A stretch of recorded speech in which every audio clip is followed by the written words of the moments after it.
नमस्कार, खबरों की खबर में आपका स्वागत है। कांग्रेस की स्थिति दिन पे दिन कमजोर होती जा रही है। वो इतिहास से सबक लेने के लिए तैयार नहीं है। हाल में कर्नाटक में इस दुर्गति के बाद भी मध्य प्रदेश में कुछ ऐसी स्थिति उत्पन्न हो चुकी है। मध्य प्रदेश की कांग्रेस की राजनीति में भूचाल आया हुआ है। मध्य प्रदेश कांग्रेस कई गुटों में बटा हुआ है। ये गुटबाजी इतनी तेज हो चुकी है कि कभी भी वहां की सरकार गिर सकती है। वहां एक पावर टसल चल रहा है। वहां की राजनीति, कांग्रेस की राजनीति, सरकार की राजनीति तीन ध्रुवों के बीच बट गया है। एक तरफ कमलनाथ अपनी सरकार बचाने की जुगत में लगे हुए हैं, दूसरी तरफ दिग्विजय सिंह किसी तरह से चाहते हैं कि वहां के सत्ता सुख भोग सके।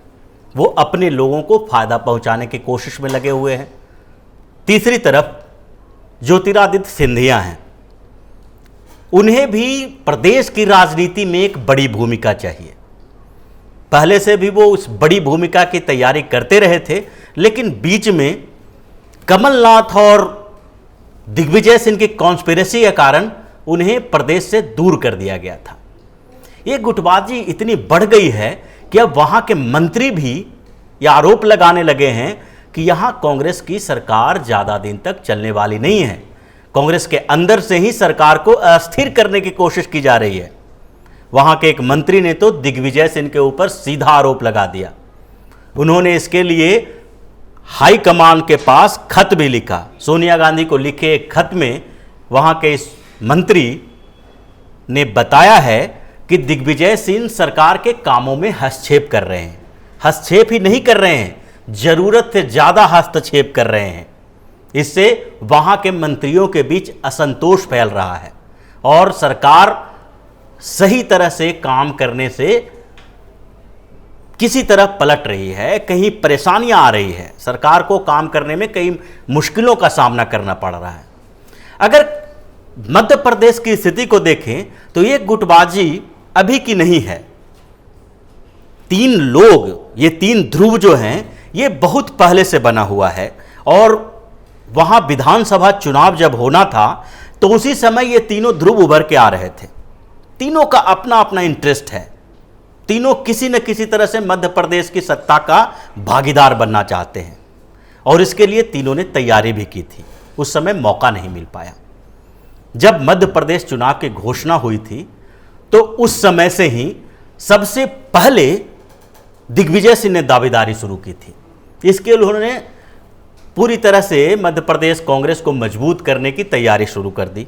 मध्य प्रदेश कांग्रेस को मजबूत करने की तैयारी तो कहा जा सकता है, लेकिन उसमें सबसे बड़ी बात उनके अपने स्वार्थ को लेकर थी। वो भी चाहते थे, उनके अंदर इच्छा दबी हुई थी कि एक बार फिर से मध्य प्रदेश के मुख्यमंत्री का दावेदार हमें बताया जाए, पार्टी हमें मुख्यमंत्री का उम्मीदवार बनाए। इसके लिए उन्होंने नर्मदा परिक्रमा यात्रा की। 6 महीना तक गांव-गांव में घूम घूम के कांग्रेस का झंडा बुलंद करते रहे, लेकिन ऐसा हुआ नहीं। शायद दिग्विजय सिंह के बड़बोलेपन के कारण कांग्रेस के कई नेताओं को लगता था कि मध्य प्रदेश में कांग्रेस दिग्विजय सिंह को मुख्यमंत्री का उम्मीदवार नहीं बनाया जाता। अगर ये बनाए जाते हैं उम्मीदवार तो फिर से शिवराज सिंह चौहान को फायदा होगा। उनके ऊपर कई आरोप पहले ही भाजपा लगा रही थी, जैसे भगवा आतंकवाद का आरोप कि किस तरह से दिग्विजय सिंह ने हिंदू आतंकवाद की बात की है। एक कॉन्स्पिरेसी का आरोप लगा रहा था कि भारत में एक हिंदू आतंकवाद जैसी परिकल्पना को, जो झूठी है, उसको किसी तरह से पटल पर लाने की कोशिश दिग्विजय सिंह कर रहे हैं। तो दिग्विजय सिंह के इन बड़बोलेपन के कारण, ऐसे कंट्रोवर्सी के कारण कांग्रेस उनको अपना उम्मीदवार तो नहीं बना सकती थी, लेकिन वहां की गुटबाजी को देखते हुए, वहां मध्य प्रदेश की राजनीति पे एक सामान्य ठीक ठाक पकड़ होने के कारण उसे दूर भी नहीं कर सकती थी। दिग्विजय सिंह को भूमिकाएं दी गई, वहाँ की राजनीति में सक्रिय रहने की बात कही गई और राहुल गांधी और सोनिया गांधी की बात वो टाल नहीं सकते थे। इसलिए उन्होंने शांत रहना, मौन रहना ही ठीक समझा।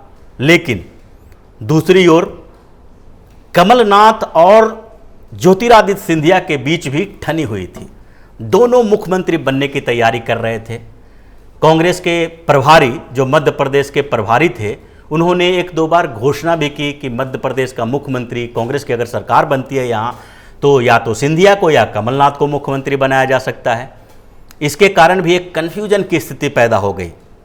दोनों चुनाव प्रचार तो जोर शोर से कर रहे थे, लेकिन गुट बना हुआ था। ऐसे में दिग्विजय सिंह को लगा कि हमें भी इन दोनों गुटों में से किसी का साथ चाहिए और किसी का साथ देना ही चाहिए। उन्होंने चुना कमलनाथ को। सिंधिया पर उनको भरोसा नहीं है, वो सिंधिया को प्रतिद्वंदी मानते हैं। दोनों राजघराने से हैं और दोनों को के साथ अपना अपना ईगो प्रॉब्लम है। दोनों की स्थिति मजबूत है।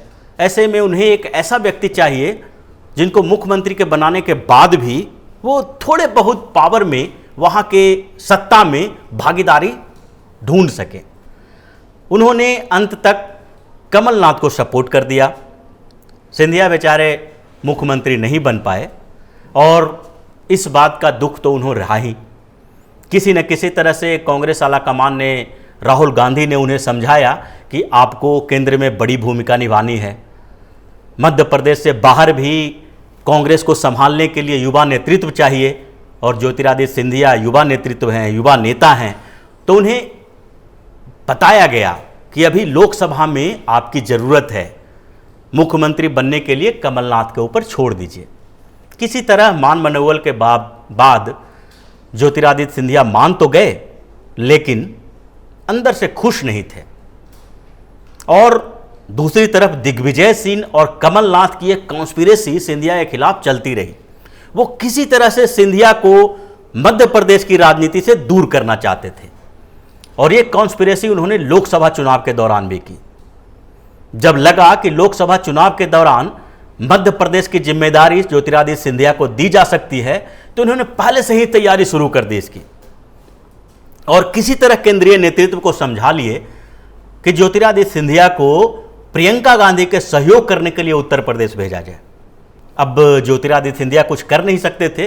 राहुल गांधी के दबाव, प्रियंका गांधी के सहयोगी बनने की एक अपनी अलग महत्व होती है, तो ऐसे में वो इनकार नहीं कर सके और लोकसभा चुनाव में उत्तर प्रदेश में प्रियंका गांधी का सहयोग करना स्वीकार कर लिया। अब चुनाव खत्म हो चुका है। लोकसभा चुनाव में कांग्रेस का प्रदर्शन अच्छा रहा नहीं और पूरे देश में अगर देखा जाए तो कांग्रेस के पास सत्ता का सुख भोगने के लिए है ही कहां। केंद्र में वो प्रमुख विपक्षी पार्टी के लायक भी बहुमत नहीं है उसके पास और राज्यों में धीरे धीरे, जहां कर्नाटक में सत्ता में भागीदारी थी कांग्रेस की, वहां भी सरकार चली गई। राजस्थान, मध्य प्रदेश है। अब मध्य प्रदेश के जो बड़े नेता हैं किसी न किसी तरह से उस सत्ता में भागीदारी चाहते हैं और उसमें ये तीनों लोग हैं। मुख्यमंत्री का पद तो किसी न किसी तरह से ज्योतिरादित्य सिंधिया ने त्याग दिया था, लेकिन अब अध्यक्ष का पद वो त्यागना नहीं चाहते। उन्होंने चेतावनी दे दी है कि अगर उन्हें मध्य प्रदेश कांग्रेस का अध्यक्ष नहीं बनाया जाता है तो वो पार्टी छोड़ देंगे। पार्टी छोड़ने का मतलब पार्टी से सिर्फ अलग होना नहीं है। पार्टी छोड़ने का मतलब है कि वहां की सरकार को गिराना। कांग्रेस नेतृत्व को इस बात का डर है क्योंकि मध्य प्रदेश में उन्हें कोई बड़ी बहुमत नहीं है। मध्य प्रदेश की स्थिति बिल्कुल उसी तरह से है जिस तरह से कर्नाटक की स्थिति थी। यहाँ 230 सदस्यीय विधानसभा में मात्र 114 सदस्य हैं कांग्रेस के पास, जो बहुमत से भी 2 कम है, जबकि 109 विधायक बीजेपी के पास भी हैं। दूसरी तरफ सपा बसपा के सहयोग से किसी तरह से कांग्रेस सरकार चला रही है। लेकिन अगर सिंधिया को नाराज किया जाता है तो ये स्थिति बदल सकती है। भाजपा इसकी तलाश भी कर रही है, मौका ढूंढ रही है। शिवराज सिंह चौहान गिद्ध दृष्टि डाले हुए हैं कि कब ये गुटबाजी उस स्तर पर पहुंचे और कुछ विधायक इधर उधर हों और कर्नाटक की स्थिति यहां भी दोहराई जाए। कोई जरूरी नहीं है कि कांग्रेस के विधायक टूट के भाजपा में जाएं या दल बदल निरोधी विधेयक के दुष्परिणामों का सामना करें। वो इस्तीफा भी दे सकते हैं जैसे कर्नाटक में हुआ था। और अगर 10 विधायक इस्तीफा देते हैं तो वहां कुल विधायकों की संख्या 230 से घटकर 220 हो जाएगी। ऐसे में बहुमत सिद्ध करने के लिए और सरकार बनाने के लिए मात्र 111 विधायक की जरूरत होगी। भाजपा के पास पहले से ही 109 विधायक हैं और ऐसे में 4 निर्दलीय विधायकों का सहयोग उसे मिलना कोई बड़ी बात नहीं है। सपा और बसपा के, जैसे बसपा के 2 विधायक और सपा के 1 विधायक अगर ये दूसरी पार्टी में जाते हैं तो इन्हें भी एंटी डिफेक्शन का सामना नहीं करना पड़ेगा। कई राज्यों में ऐसा हुआ है, जैसे मणिपुर में टीएमसी के 1 विधायक चुनाव परिणाम के बाद भाजपा में शामिल हो गए। मणिपुर में भाजपा की सरकार बनी बाद में, और उसी तरह से गोवा में हुआ, कर्नाटक में बाद में हुआ। तो मध्य प्रदेश में भी जो ये गुटबाजी चल रही है और सिंधिया को नकारने की कोशिश की जा रही है, ये कांग्रेस के लिए बहुत महंगा पड़ सकता है। इससे दुष्परिणाम हो सकता है कि महीने के बीच आ जाए, 1 आध 2 महीने के अंदर ही इसका दुष्परिणाम देखने को मिल सकता है। कांग्रेस हाईकमान के साथ एक दूसरी मजबूरी भी है। अगर सिंधिया को मध्य प्रदेश में बड़ी भूमिका देते हैं तो वो टसल खत्म नहीं होने वाला है। दिग्विजय सिंह और कमलनाथ सिंधिया को वहां टिकने नहीं देना चाहते हैं। अगर सिंधिया वहां रहते भी हैं तो भी ये दोनों के बीच टकराव होता रहेगा, जैसा कि चुनाव के दौरान भी हुआ था। विधानसभा चुनाव के दौरान कई बार टिकट बंटवारे को लेके सिंधिया और दिग्विजय सिंह के बीच टकराव हुआ। हालांकि मीडिया में ये खबरें नहीं आई और बहुत कम आई, मीडिया के सामने इन लोगों ने ऐसा स्वीकार नहीं किया, लेकिन कांग्रेस के सूत्र बताते हैं कि वहां इन दोनों के बीच काफी तू-तू मैं हुआ। टिकट बंटवारे में दोनों चाहते थे कि हमारे लोग ज्यादा हों। ये जरूरी भी होता है, अगर आपको मुख्यमंत्री बनना है तो अपने ज्यादा से ज्यादा लोगों को जिताना पड़ेगा, ताकि चुनाव के बाद आपको ज्यादा समर्थन मिल सके। तो ऐसी स्थिति में ये पावर टसल जो मध्य प्रदेश का है वो रुकने का नाम ले नहीं रहा है। कांग्रेस हाईकमान मजबूर हो गए हैं। उन्हें ज्योतिरादित्य सिंधिया, कमलनाथ और दिग्विजय सिंह तीनों को खुश रखना है। अब देखते हैं कि वो किस तरह से क्या प्रलोभन देके तीनों को खुश रख पाते हैं। अगर खुश नहीं रख पाते हैं तो मध्य प्रदेश की सरकार अब ज्यादा दिन टिकने वाली नहीं है। फिर से शिवराज सिंह चौहान का मौका मिलने वाला है और कर्नाटक जैसी स्थिति वहां भी आने वाली है। बाद में कांग्रेस वाले चिल्ला चिल्ला के भले ही हंगामा खड़ा करते रहें कि लोकतंत्र की हत्या हो रही है, सरकार गलत तरीके से बनाई जा रही है, पैसा देके विधायकों को तोड़ा जा रहा है, लेकिन इसका कुछ फायदा होने वाला नहीं है कि कांग्रेस जिस स्तर से टूटती जा रही है, अपने पहले के गुटबाजियों को नियंत्रित करने में असफल हो रही है, उससे बाद में आरोप लगाने का कोई मतलब होता नहीं है। अगर आप अपनी पार्टी को एकजुट नहीं रख पाते हैं, इनके लोगों को खुश नहीं रख पाते हैं, एक कॉन्स्पिरेसी के शिकार हो जाते हैं और हाईकमान खुद ही कंफ्यूज्ड है अलग अलग मुद्दों पे, जैसे 370 के मुद्दे पर भी कई कांग्रेस के नेता नाराज हो चुके हैं, अपनी नाराजगी जाहिर कर चुके हैं। ज्योतिरादित्य सिंधिया भी इस मौके का फायदा उठाना चाहते हैं, लेकिन अगर हाईकमान इनके बीच सामंजस्य नहीं बिठा पाए तो फिर एक मौका फिर मिलेगा मीडिया को हंगामा सुनने का, कांग्रेस नेताओं के चिकचिकाहट सुनने का, और ये सड़कों पे उतर के हंगामा करते रहेंगे, संसद भवन में घेराव करेंगे, प्रदर्शन करेंगे कि लोकतंत्र की हत्या हो रही है। लेकिन अगर ये हत्या और ये हंगामा रोकना है कांग्रेस को, तो अभी इस स्थिति को बदलना होगा, एक सामंजस्य बनाना होगा। तीनों नेताओं के आपसी अपने निजी स्वार्थ, इंटरेस्ट को दबाने की बात करनी होगी। अगर ये नहीं दबा पाते हैं तो फिर मध्य प्रदेश की सरकार नहीं टिक पाएगी।